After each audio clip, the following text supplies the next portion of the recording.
New Trust Wallet update, beginner's guide on how to use Trust Wallet. So if you want to learn how to use Trust Wallet as a beginner, simply open up the Trust Wallet application. I'm assuming you have already created your wallet and logged in inside the Trust Wallet app. When you're logged in, right here you can just send, receive, buy, sell.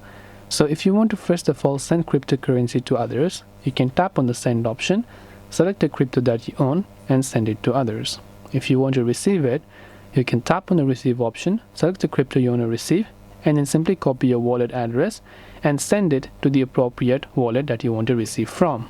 Then, if you want to buy crypto, you can tap on the buy option, select the crypto that you want to buy, enter the amount in dollars or whichever currency that you prefer that you want to buy, select the payment, and make sure to buy them. Similarly, if you want to basically sell a crypto that you own, you can go to sell, select a certain cryptocurrency that you own, enter the worth of crypto that you own, and then just tap on the sell option to do those things. These are some basic stuff. Now regarding your wallet, you can actually back them up inside your Google Drive or iCloud. You can tap on the gear icon here and go to your wallet to import more wallet if you want to.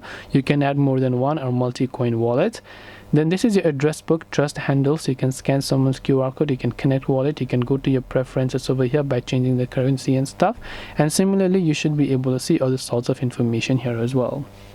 And this is how you can basically use Trust Wallet as a beginner. I hope that this video has helped you. If you have got any more questions, queries, or doubts, feel free to also leave them down below. Thank you for watching till the very end of this tutorial, and as always, see you soon in the next video.